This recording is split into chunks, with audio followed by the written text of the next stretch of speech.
"I don't know what kindness feels like," she said. He didn't kiss her, he stayed.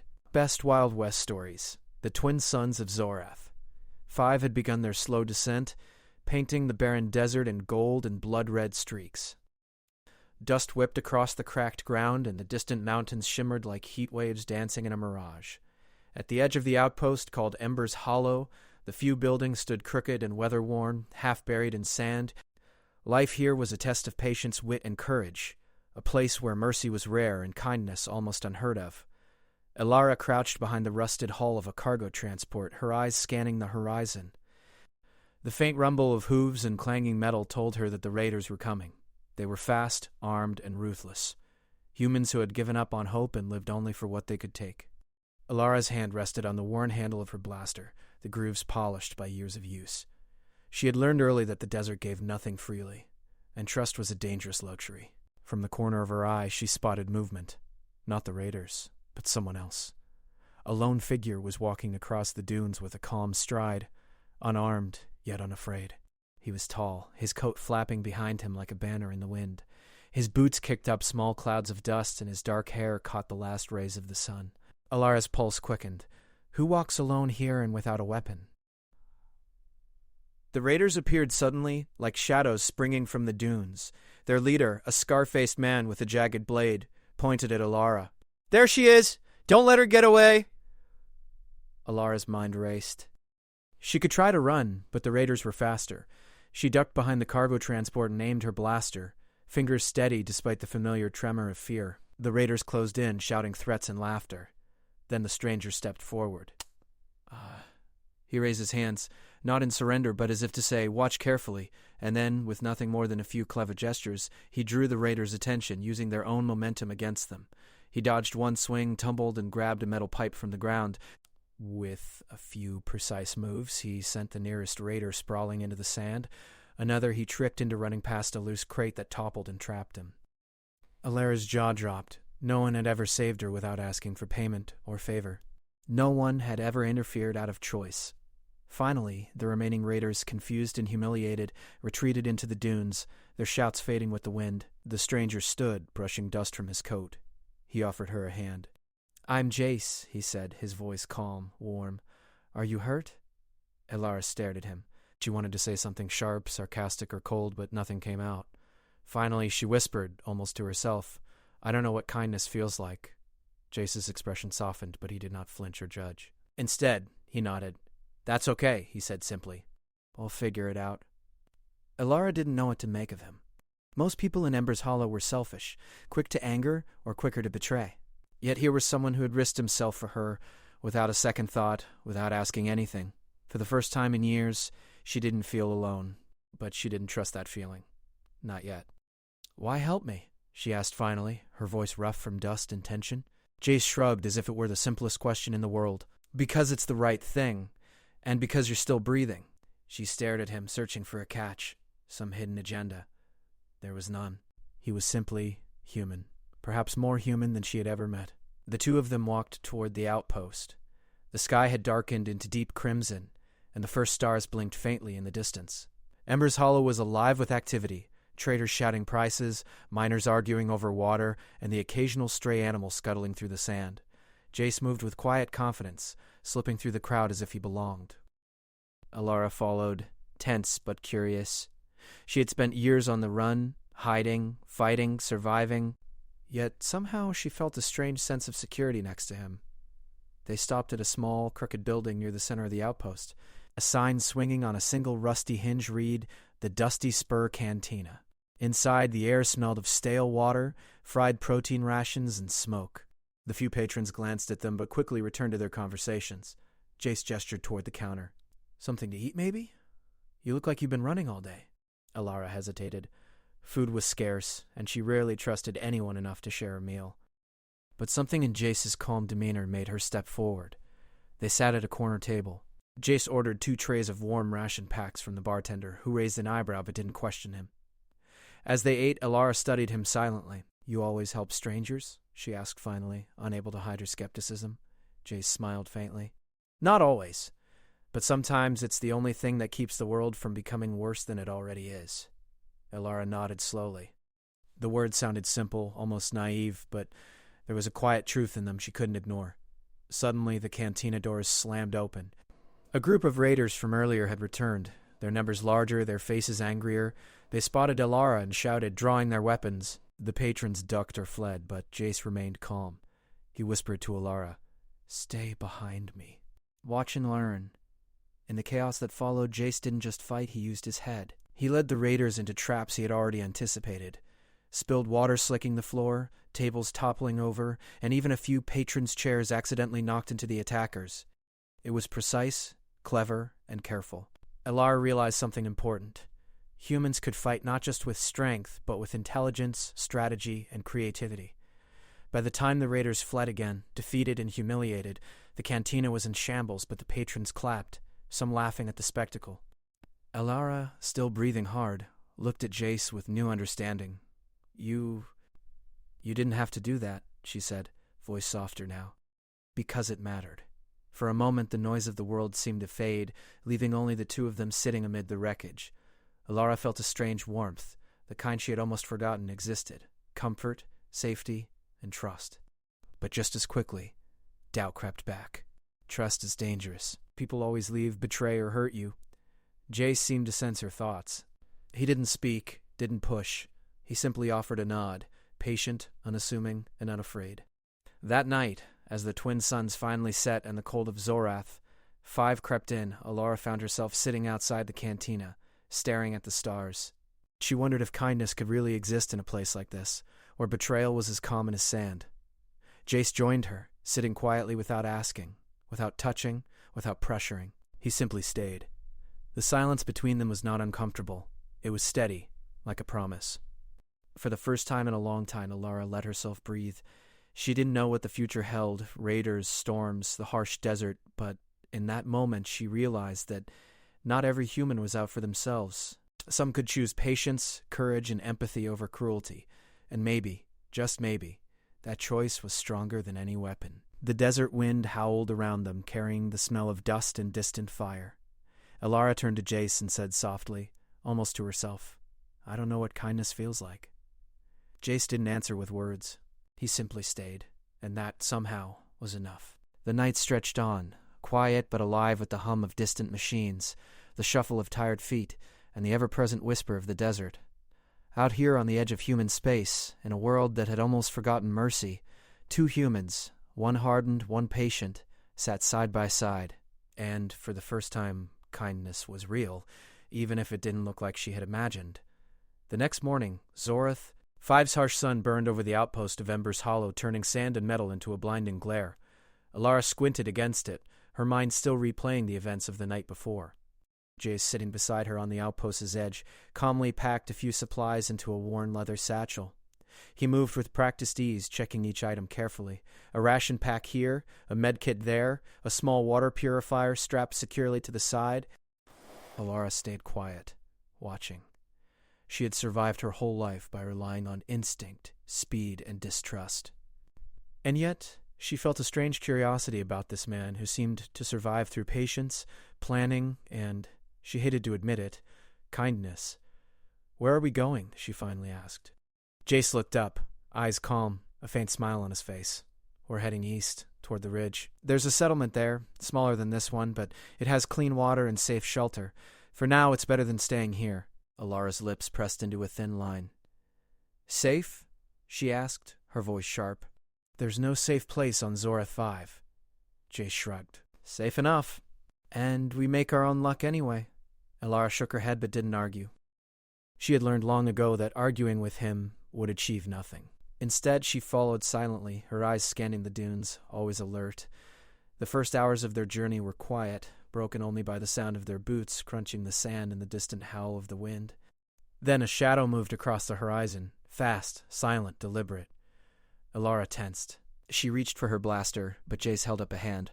"Not everything needs to be shot at," he said softly. "Watch." The shadow approached. 2 figures mounted on sand crawlers, humanoid but distinctly alien, with 6 limbs and chitinous armor that glinted in the sun. They circled them, scanning. Their intelligence was clear, but their movements were not violent, only curious. Elara swallowed hard. She wanted to fire immediately, but Jace's calmness grounded her. He slowly crouched, lowering himself to their level, hands empty and open. "They're not attacking," he whispered, "just observing." Elara frowned. She had spent years fighting to survive. Observation often meant danger, always danger, and yet she stayed put, watching Jace. The aliens paused, then tilted their heads in unison, their movements almost thoughtful. Then, without warning, they retreated into the dunes.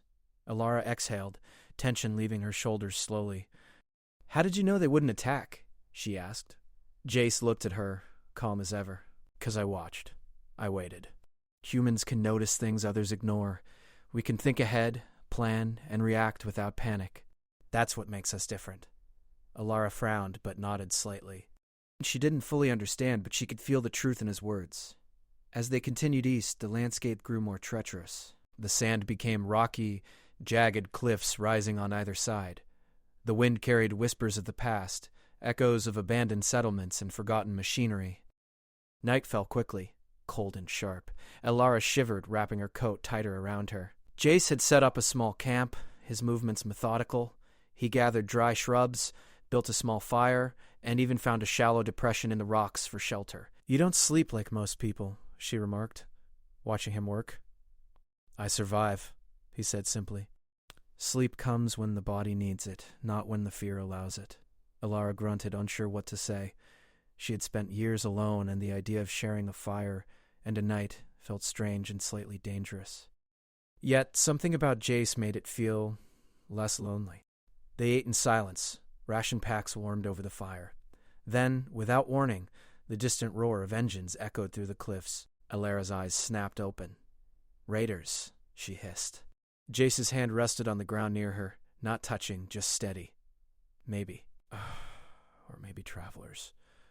We wait and see. Don't act first." Elara's instincts screamed at her to run, to hide, to strike first. But she stayed, watching as a convoy of humans appeared over the ridge. They were rough-looking, armed, and clearly not here for trade. Jace didn't panic. He simply observed, noting their numbers, their speed, and their formation. When the raiders reached the bottom of the ridge, Jace whispered, "We'll use the cliffs to our advantage. Follow my lead." Jace led them up a narrow, hidden path that twisted through the jagged rocks. The raiders, expecting an easy chase, were caught off guard when they found themselves in a maze of cliffs and shadows. Jace guided Elara with small hand signals, leading her to higher ground where they could see everything. From above, they watched as the raiders fumbled, some getting stuck on narrow ledges, others tripping over loose rocks. Jace whispered directions, precise and calculated. Elara followed, amazed at his calm and clarity. Every move was deliberate, every risk measured. Humans, she realized, could use brains and experience in ways the raiders never could. By the time the convoy gave up and retreated into the night, Elara was breathing heavily, not from running, but from awe. That was brilliant, she admitted. Jace shrugged. Brains over brawn. Humans survive because we can think in ways others can't. Elara didn't respond, lost in thought. For the first time, she felt a small spark of respect, and perhaps something more, for this man who could stay calm when everyone else would panic. The next morning, they continued their journey toward the settlement.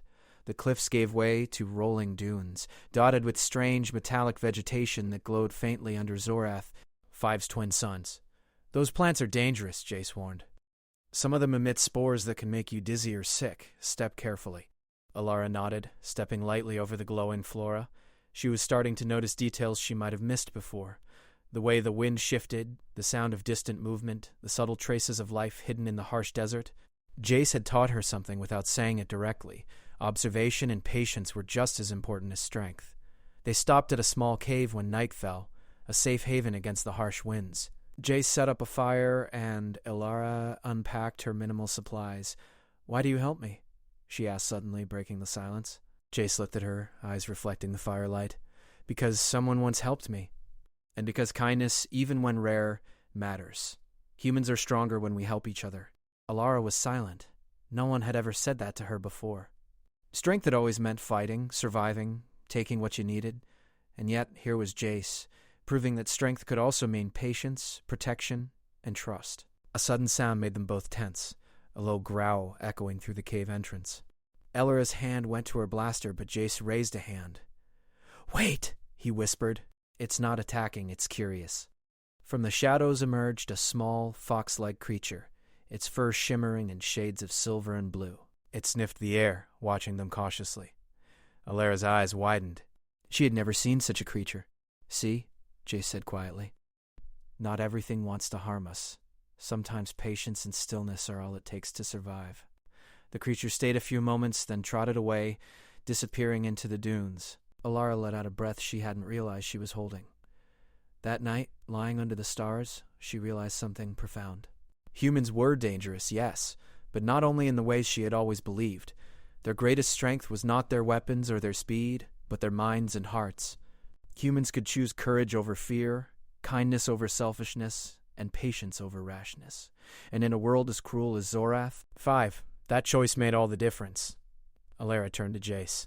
He was already asleep, his satchel and gear neatly arranged.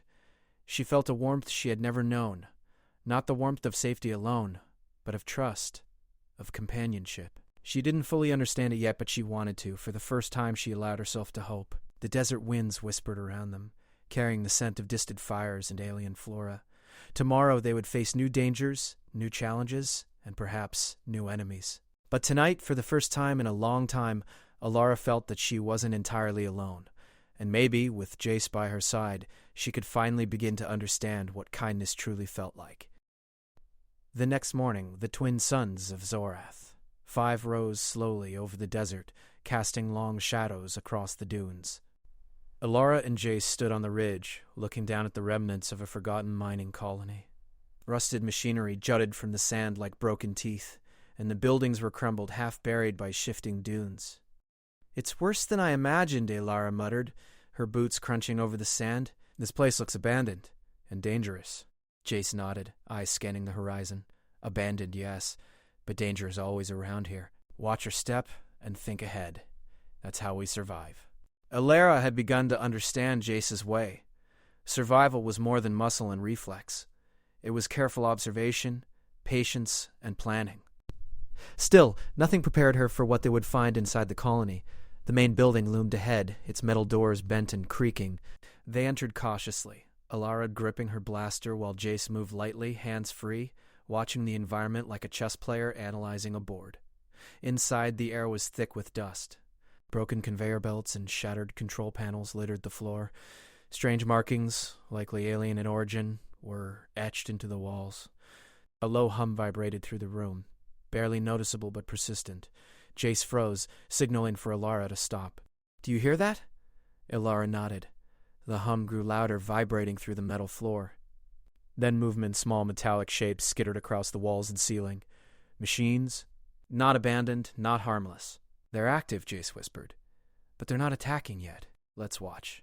Alara's heart raced. Years of survival instincts screamed at her to run, shoot, or hide, but she stayed, following Jace's lead. Humans, she realized, had a strange advantage here, the ability to think creatively and predict outcomes. Unlike raiders or aliens who acted purely on instinct, humans could plan.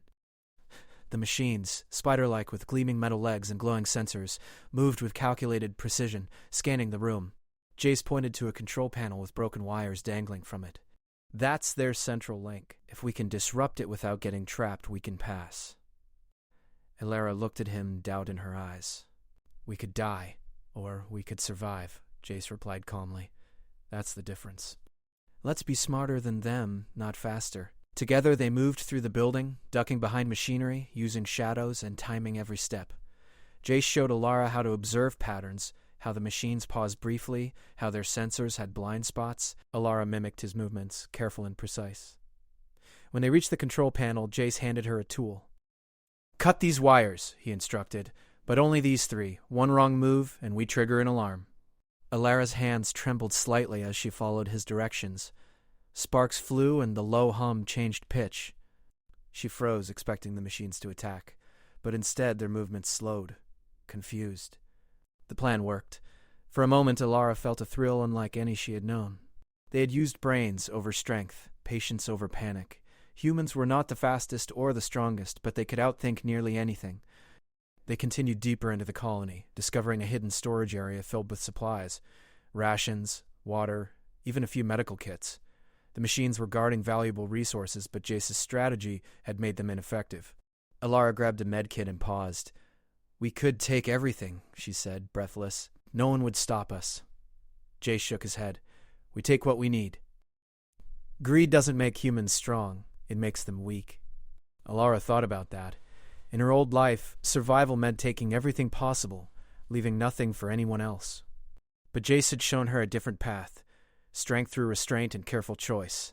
Suddenly, a loud clang echoed through the room. A larger machine, unlike the others, emerged from the shadows. Its sensors glowed bright red, scanning rapidly. It moved faster than the others, clearly designed for defense. "Alara," Jace said quietly, "remember what I showed you. Use your mind, not your trigger." The machine advanced, its metal legs clanging against the floor. She noticed a vent in the ceiling, partially hidden. Jace pointed without speaking. Together, they lured the machine toward a pile of debris. It stumbled, sensors confused, and they climbed through the vent just in time. From above, they watched the machine destroy the pile of debris in frustration. Alara realized something profound.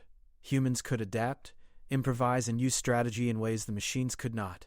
It was not strength or speed alone that mattered. It was intelligence, creativity, and courage. Hours later, they reached the outer edge of the colony, carrying only what they could manage. They paused on a ridge, looking back at the abandoned buildings now crawling with malfunctioning machines. Alara felt a surge of pride. Surviving this required more than luck. It required thought, cooperation, and trust. "You did well today," Jace said softly, noticing her expression. "You watched, learned, and acted. That's why humans survive in places like this."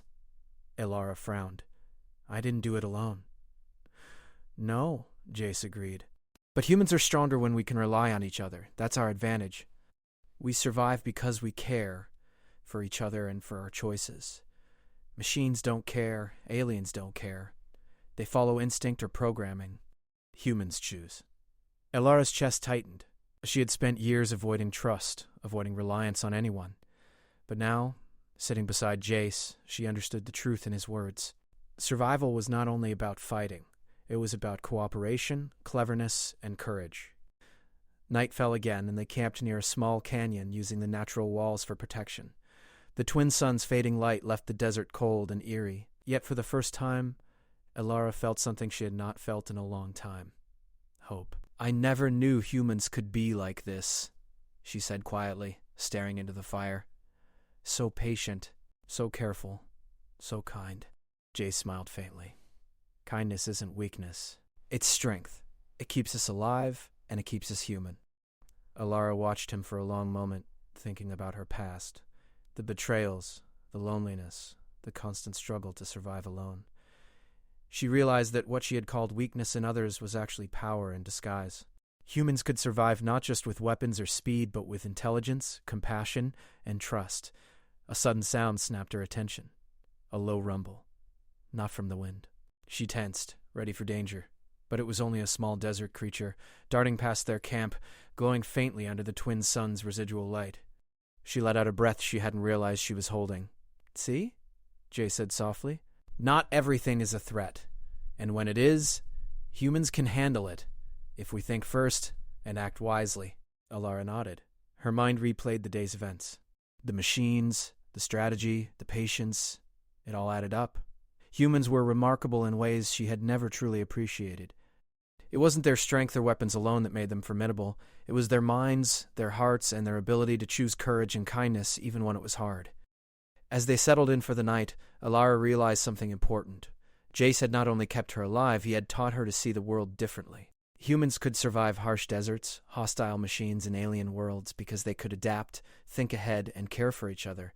And maybe, just maybe, Alara thought, leaning back against a rock, she could start to trust again. The wind howled across the canyon, carrying sand and distant echoes of the abandoned colony. Yet in the quiet moments between gusts, Alara felt a steady warmth. For the first time, she believed that kindness, patience, and intelligence were not weaknesses in a cruel universe.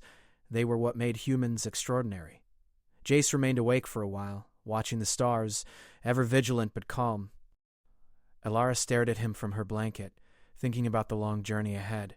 She knew challenges would come, raiders, alien predators, and the unpredictable desert, But she also knew something else. Together, they could survive. Not just because they were strong, but because they were human. And that was more powerful than anything else in the galaxy. The ridge above Ember's Hollow glowed under the twin suns, painting the dunes in orange and gold. Alara and Jace descended slowly, carrying what supplies they could salvage from the mining colony. The journey back felt lighter than the trip in, though the desert was no less harsh. Somewhere between the scorching sand and the jagged rocks, Alara had changed. She moved beside Jace with a steady step, less tense, less fearful. The desert still demanded attention, still whispered dangers from every corner, but she felt something else now: confidence, trust, and a quiet sense of hope. As they neared the outpost, the familiar sight of Ember's Hollow rose from the dunes. Rusted buildings, crooked signs, and dust-choked streets. The cantina, the marketplace, the old water tower, they all looked worn, tired, and yet alive. Life persisted here stubbornly. Humans persisted. Alara paused on a small dune and looked down. "It doesn't look much different," she said softly. Jay smiled faintly. "It doesn't have to. The world hasn't changed, but we have." Alara nodded, thinking of the machines in the mining colony, the raiders, the alien creatures they had observed. Each challenge had taught her something. Observation over violence, patience over panic, trust over isolation.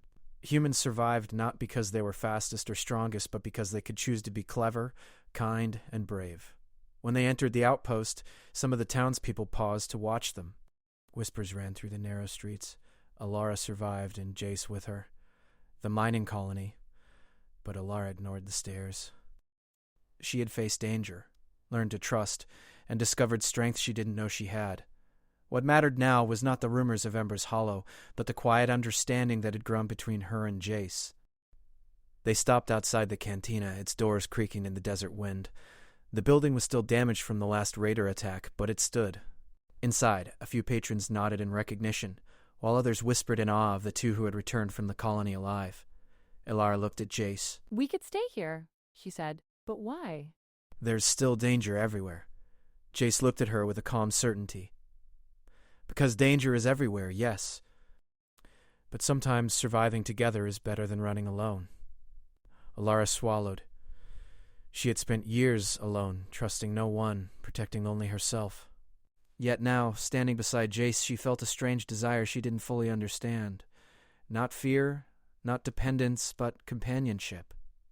Inside the cantina, the warmth of the fire met them.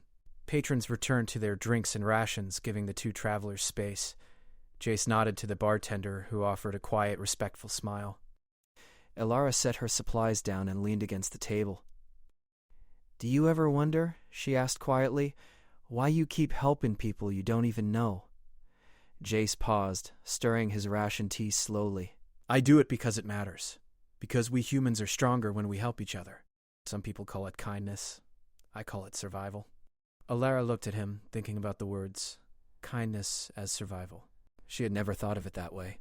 She had always believed survival meant solitude, suspicion, and ruthless self-preservation. But Jace had shown her another truth. Survival could also mean trust, patience, and courage. A commotion outside drew their attention. A group of miners argued over water rations, voices rising in anger. Raiders had not returned yet, but life in Ember's Hollow was still a constant struggle. "See?" Jace whispered. "This is why patience matters. The world won't wait, but humans can act with thought, with fairness." Alara nodded slowly, watching the interaction. For the first time, she didn't feel the urge to run, to hide, or to fight. She saw a way forward. Through understanding, cleverness, and measured action, not just instinct or anger. That night they camped on the edge of the outpost, the twin moons of Zorath, 5 rising above them. The desert wind carried the scent of dust, metal, and distant fire. Alara stared at the stars, thinking of the machines, the aliens, the raiders, and the challenges they had faced. "I never thought I'd survive this long," she said softly. "Not just here, but anywhere. And I never thought I could trust anyone again." Jace watched her carefully, saying nothing at first. Finally he spoke. "Trust is not a weakness, it's a choice. And so is kindness.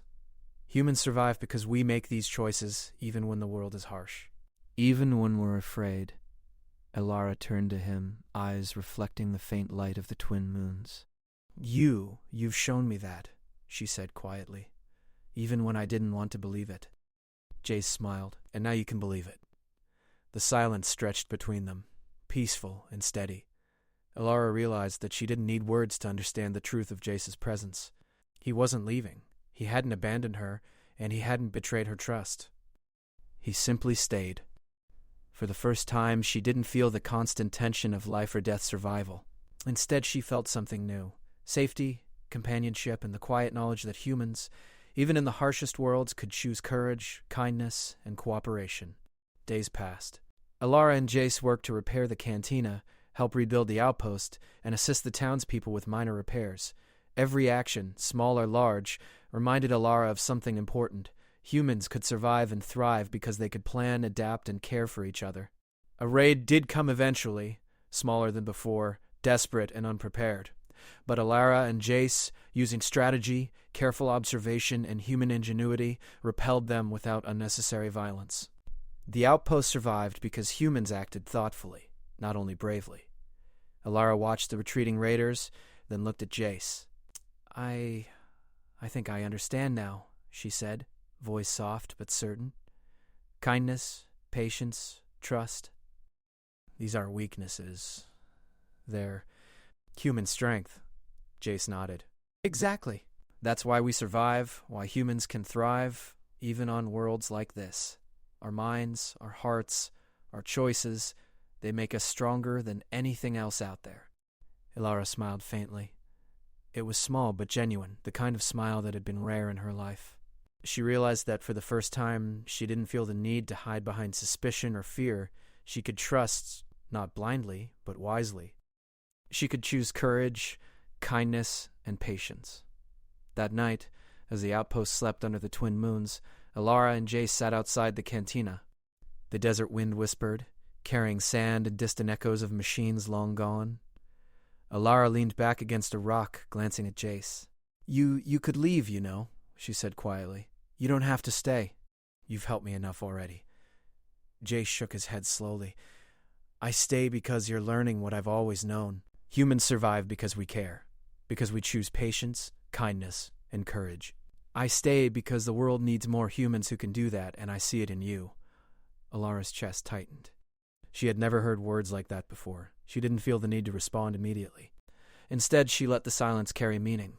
The desert wind, the quiet outpost, the stars above, they all seemed to agree. For the first time, Alara understood something she had long denied. She was not alone. Humans were capable of extraordinary things, not through sheer strength or speed, but through thought, choice, and care for each other. And Jace, in staying beside her, had shown her the greatest lesson of all, that human strength was not measured in power, but in the courage to trust, to help, and to endure. Morning came, and the outpost woke slowly. Alara rose, feeling lighter than she had in years. She looked at Jace, who was already tending to the small solar collector they had repaired. Ready for the day? He asked, glancing up with a faint smile. Alara nodded. Yes. And this time, I think I can face it without fear. Together they moved through Ember's Hollow, helping the townspeople, repairing what was broken and defending the outpost when necessary. Each action, no matter how small, reinforced the truth they both knew. Humans survived because they could think, choose, and care in ways no machine or alien instinct could match. As the twin suns rose higher, painting the desert gold, Alara realized that she had found something far more valuable than survival: understanding, trust, and a glimpse of what human life could truly be. And Jace? He stayed not out of obligation, not out of expectation, but because he chose to. Because he believed in humanity. And now, Alara did too. The desert wind swept through the dunes, carrying the promise of new challenges, new adventures, and a future shaped by courage, kindness, and choice. For Alara, Jace, and all humans on Zorath, 5, survival was no longer merely a fight against the world. It was a testament to what humans could be: clever, brave, and compassionate. And together, they would endure.